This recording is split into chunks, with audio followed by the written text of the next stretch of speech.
تو ملنے کے لیے گئی تو میرا جو بھائی تھا میں ان کو آگے ہو کے حق کرنے لگی تو مجھے اس نے کہا کہ آپ لوگوں سے تو ملنا بھی جائز نہیں ہے.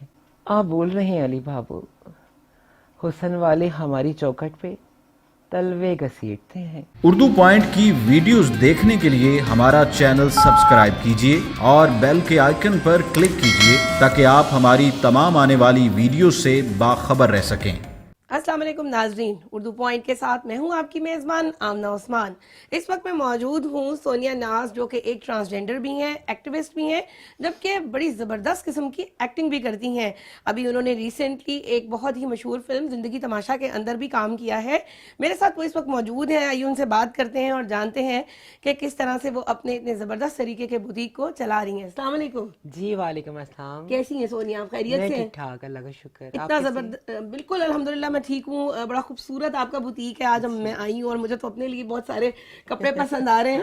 تھینک یو سو مچ. اچھا مجھے یہ بتائیں کہ یہ جو ہے یہ آپ نے جو کپڑے وغیرہ رکھے ہوئے ہیں تو کیا رینج کیا ہے ان کی، پرائسز کیا کیا ہے؟ ہم لوگوں نے بہت افورڈیبل اور ریزنیبل پرائسز رکھے ہیں تاکہ ہر انسان کی پہنچ میں ہو. جیسے کہ یہ اب میں دیکھ رہی ہوں کہ یہ شفون کا قمیض اور دوپٹہ ہے. فون ہے بالکل. یہ 3 پیس ہے، بلکہ 4 پیس ہے. یہ ٹھیک ہے، اس کے بازو بھی سیپریٹ ہے. اس کے بازو بھی سیپریٹ ہے. 2250 میں. جی بالکل. تو یہ ریزنیبل ہے اور ایک اچھی کمیونٹی سے پسند کر رہی ہے. بالکل. میری کمیونٹی مجھے بہت سپورٹ کر رہی ہے، پبلک کی طرف سے اچھا رسپانس آ رہا ہے اور مجھے بڑی انکریجمنٹ ملی ہے ماشاءاللہ سے. یہاں پر یہ کچھ ریشمی کپڑے بھی مجھے نظر آ رہے ہیں. اور کچھ ہم لوگ اپنا بھی تیار کروا رہے ہیں، لائک جیسے یہ آر کا کام ہے، یہ ہمارا اپنا تیار ہوا ہوا ہے. ٹھیک ہے، یہ سارا آر کا کام ہے. اسی طرح یہ سندھی کڑھائی ہے، تو وہ دیکھیں یہ سندھی کڑھائی والا جو ہے یہ بھی ہم اپنا بنوا رہے ہیں. یہ ہینڈ میڈ ہے. اچھا تو اس کے لیے آپ کیا کرتی ہیں کہ کاریگر وغیرہ آپ نے رکھے جی ہیں؟ بالکل. اور مزے کی بات یہ ہے کہ ہماری کوشش یہی ہے کہ ہم اپنے ٹرانسجینڈرز جو ہیں نا، اپنی جو فرینڈز ہیں ان کو امپلائمنٹ کا موقع ملے اور زیادہ سے زیادہ ہماری کمیونٹی جو امپاورڈ ہو سکے. ٹیلر جو ہیں وہ آپ کے پاس وہ بھی ٹرانسجینڈرز ہیں، فیشن ڈیزائنر بھی وہی ہیں، اور جو یہ کام کر رہے ہیں وہ بھی transgenders. Best performance of the year کا ایوارڈ مجھے ریسنٹلی 2019 میں ملا تھا. اچھا. اور اس کے علاوہ پھر آکسفم سے بھی مجھے ایوارڈ ملا، آگاہی فاؤنڈیشن سے بھی ملا. مطلب ان کے ساتھ مل کے ہم لوگوں نے کام کیا اور اچھا کام کیا اور انہوں نے ہمیں اپریشیٹ کیا. We are grateful to them کہ انہوں نے میرے کام کو، میری محنت کو سراہا. پتہ نہیں تھینک یو سو مچ. لیکن ریئلی آپ بلیو نہیں کرو گی میں کچھ بھی نہیں کرتی. ہاں یہ ایک چیز بتانا چاہوں گی، میں درود پاک بہت پڑھتی ہوں. شاید یہی اسی کا ہی مطلب ہے، اور وہ میکسیمم جب بھی مجھے ٹائم ملے میں پڑھتی رہتی ہوں. اور اب بلیو کریں میں کوئی کریم نہیں لگاتی، میں کوئی نائٹ کریم نہیں یوز کرتی. کچھ میں لگاؤں بھی تو وہ میری اسکن اتنی سینسٹیو ہے کہ وہ ریئیکٹ کر جاتی ہے. کیونکہ میں یہ پروف کرنا چاہتی تھی کہ ٹرانسجینڈرز جو ہیں وہ صرف ایک ہی کام نہیں کر سکتے، ناچ گانا، بیگنگ شیگنگ یا اینی ادر نیگیٹو ایکٹیویٹیز. وہ ان میں ٹیلنٹ ہے، وہ سب کچھ کر سکتے ہیں. میں نے بہت ڈیول سی لائف گزاری ہے، اور میں کیا بلکہ میرے خیال میں ہر جو ٹرانس ہے وہ ایک بہت ڈیول اینڈ کمپلیکیٹڈ سی لائف گزارتا ہے، اور وہ صرف اسی کو پتہ ہوتا ہے، وہ جس جرنی سے وہ گزر رہا ہوتا ہے، اور وہ سٹیپ بائی سٹیپ وہ جو چیلنجز ہمیں فیس کرنے پڑتے ہیں وہ صرف ہم ہی سمجھ سکتے ہیں، اور I can't explain it. Automatically پھر وہ جب تھوڑی سی ہوش سنبھالی تو مجھے پتہ چلا کہ میں I am not a male, I am not a female. تو پھر تھوڑا سا انسان بہت زیادہ شاکڈ ہو جاتا ہے.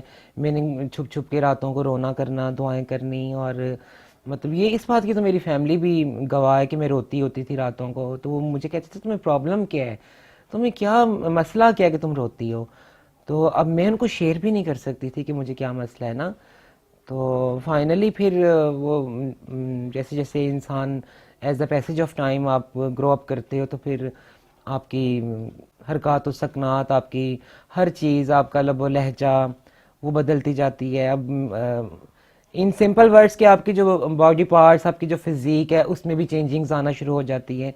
تو پھر وہ آٹومیٹکلی سب کو پتہ چل جاتا ہے. پھر وہ ہماری فیملی کی کوشش ہوتی ہے کہ ہم لوگ اس چیز کو ڈکلیئر نہ کریں، ہم گھٹ کے مر جائیں لیکن ہم کسی کو بتائیں نہ that I am a transgender. تو اس میں پتہ نہیں وہ کیوں حد تک محسوس کرتے ہیں، جبکہ سورہ نمر میں بھی ہے 41ویں 42ویں آئی تھنک آیت ہے، مفہوم اس کا ہے، باقی اللہ پاک مجھے معاف فرمائے، کہ ہم نے مرد پیدا کیے، ہم نے عورتیں پیدا کی، اور ہم نے کچھ ملے جلے پیدا کیے. اٹس مین کہ ہمیں ایکسیپٹ نہ کرنا تو پھر یہ بھی ایک شرک ہے. یہ تو اللہ پاک کا ایک حکم ہے, اس کو ماننا چاہیے, اس کو ایکسیپٹ کرنا چاہیے. میں سمجھتی ہوں اگر ہماری فیملیز ہمیں ایکسیپٹ کر لے تو مجھ جیسی کئی ٹرانسجینڈرز ایسی ہیں کہ جو بیچاری کئی ایسی ہیں جو کہ ایجوکیٹڈ ہی نہیں ہیں, جن کے پاس کوئی اسکل بھی نہیں ہے, کچھ بھی نہیں ہے, اور وہ دکے کھا رہی ہیں, در بدر کی خاک چھان رہی ہیں. تو ان کو یہ سب نہ کرنا پڑے. اگر ہماری فیملیز ہمیں ایکسیپٹ کر لیں, صرف تھوڑی سی سپورٹ ہمیں دے دیں, زیادہ نہیں. گھر والوں کا رویہ بہت ڈسکریمنیٹڈ تھا, اور ہوتا بھی ہے وہ ان کی, کیونکہ ان کی کوشش یہ ہوتی ہے کہ آپ کسی سے شیئر نہ کرو, آپ ڈسکلوز مت کرو کہ دیٹ یو آر ٹرانسجینڈر. تو وہیں سے ہمارے کلیشز شروع ہو جاتے ہیں. ہم لوگ بہت اپنے آپ کو ہڈن رکھنے کی کوشش کرتے ہیں, لیکن آخر کب تک. بھائی میرے کافی اسٹرکٹ تھے, اور ابھی بھی وہ کافی اسٹرکٹ ہی ہیں, تو بھائیوں کے ساتھ اتنا زیادہ میرا ملنا جلنا نہیں ہے. مدر ہیں, اللہ پاک ان کو زندگی سے تندرستی دے, ان سے ملنے کے لیے چلی جاتی ہوں. اور فادر میری کی ڈیتھ ہو گئی ہوئی ہے. میں بہت عرصے کے بعد جاتی ہوں, بلکہ بعض اوقات تو ایسا ہوتا ہے کہ میں عید کے عید جاتی ہوں.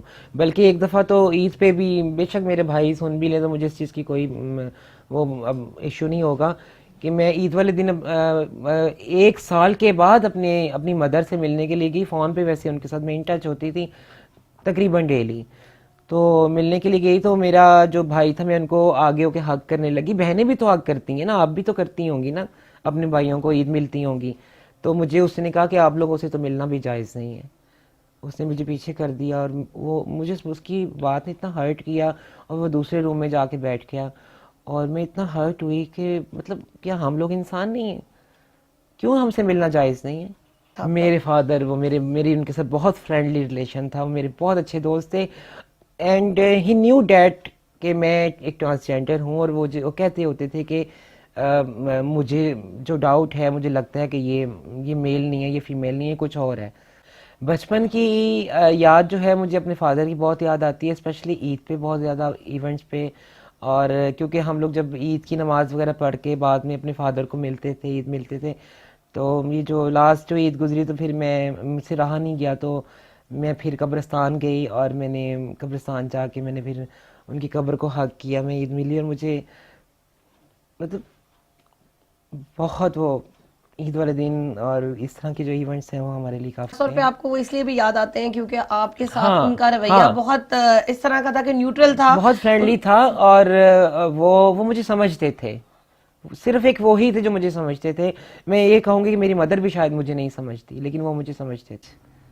تو اللہ تعالیٰ مجھے معاف کرے. میں بہت گلے اللہ پاک سے کرتی تھی کہ اللہ پاک تم نے مجھے کیوں پیدا کیا, اگر تم نے مجھے ایسا ہی بنا. لیکن مجھے نہیں پتا تھا کہ اللہ پاک مجھے ایک ایسے مقام پہ پہنچا دے گا اس کمیونٹی میں رہتے ہوئے کہ میری اتنی عزت ہوگی کہ آپ نہیں بلکہ پورے پاکستان کے چینلز الحمدللہ مجھے جانتے ہیں, میرے ٹاک شوز میں مجھے انوائٹ کرتے ہیں ایز اے سیلیبریٹی. وہ مجھے میری as a part of community مجھے انوائٹ کرتے ہیں, انٹرویوز کے لیے آتے ہیں. یہ اللہ پاک کا خاص کرم احسان ہے. پھر میں سوچتی ہوں شاید میں ایک مرد ہوتی یا عورت ہوتی تو مجھے یہ سب کچھ نہ ملتا. اچھا, آپ نے آگے تعلیم حاصل نہیں کی, کیا وجہ؟ آگے میں نے ایم سی ایس میں ایڈمیشن لیا تھا آمنہ, لیکن وہاں پہ کچھ زیادہ ہی ماحول وہ تھوڑا سا نا ہو گیا تھا خراب. یعنی کہ یا شاید ہماری کلاس میں کچھ ایسے لوگ تھے جو اسی طاق میں ہوتے تھے کہ جب یہ کب آئے اور کب ہم اس کو نا چھیڑ چھاڑ اور مذاق شروع کریں, اور وہ پھر انسان ڈپریس ہو جاتا. پھر میرے فادر کی بھی تو ڈیتھ ہو گئی تھی نا, تو اس وجہ سے میں اور زیادہ, میں نے کہا پہلے تو یہ تھا کچھ بات ہوتی تھی میں ابو کو بتا دیتی تھی, ابو چلے جاتے تھے, میرے ابو سے ڈرتے تھے لوگ, اور ان کا اپنا ایک روب تھا, دبدبہ تھا. اب میرے فادر کی بھی ڈیتھ ہو گئی تھی, میرا کوئی کمپینین ہی نہیں تھا ایسا جس سے میں شیئرنگ کر سکتی. کتنے سال ہو گئے آپ کو اپنا گھر چھوڑے ہوئے؟ مجھے تقریباً 12 سے 13 سال ہو چکے ہوں گے راؤنڈ اباؤٹ. سب سے پہلے انسان ہے اور انسانیت ہے, اس کے بعد کوئی مذہب ہے, اس کے بعد کوئی دین ہے, اس کے بعد کوئی جینڈر ہے. ایک مرد, ایک عورت یا ایک خواجہ سرا ہونا یہ ایک دوسری بات ہے. سب سے پہلے ہیومینٹی ہے. بالکل ایز اے ہیومن بینگ آپ پہلے ہیومینٹی کو پریفر کرو, اب اس کو سپورٹ کرو, اس کو پروٹوکول دو. لیکن بس لوگوں کی ایک بے حس ہو چکے ہیں لوگ, کیا کہہ سکتے ہیں. بس وہ ایک نا سٹگما فوکس کر لیا گیا کہ شاید یہ لوگ اچھے ہیں ہی نہیں یا یہ اچھے ہو ہی نہیں سکتے. وہ بھی میں سمجھتی ہوں کہ پیرنٹس کی تربیت ہے. ہمارے پیرنٹس کو یا ہمارے بڑوں کو یہ چاہیے کہ اپنے بچوں کو سمجھائیں کہ جیسے ہم انسان ہیں ویسے یہ لوگ بھی انسان ہیں, جیسے ہمارے رائٹس ہیں ویسے ان کے بھی رائٹس ہیں, ان کو بھی جینے کا ویسے ہی حق ہے جیسے ہمیں ہے. لیکن وہ میں نے کچھ گھروں میں ایسا بھی دیکھا ہے کہ کہیں سے کوئی خواجہ سرا گلی میں سے گزر رہے ہوں تو وہ بچوں کو کہتے ہیں دروازے بند کر دو, بھاگ جاؤ, یہ اٹھا لیں گے, یہ میں نے اپنی آنکھوں سے دیکھا ہے. پہلے نا میں اور میری ایک فرینڈ تھی, ہم لوگ گلی میں سے جا رہے تھے تو وہ ایک دم سے بچے نا ڈر کے بھاگنے لگ گئے. اب مجھ سے نہیں رہا گیا, مطلب ایز این ایکٹیوسٹ, میں ایکٹیوسٹ بھی ہوں تو میں تو بات کی تہہ تک جانے کی کوشش کرتی ہوں کہ کیا بات کیا ایسی. تو اس کے علاوہ میں نے گریجویشن بھی سائیکالوجی میں کی تھی, تو وہ سائیکیٹرسٹ بننا تھا لیکن نہیں بن سکی. تو پھر میں نے کہا آفٹر آل کیا بات ہے, یہ بچے اتنا ڈر کے کیوں بھاگے ہیں ہم لوگوں سے نا.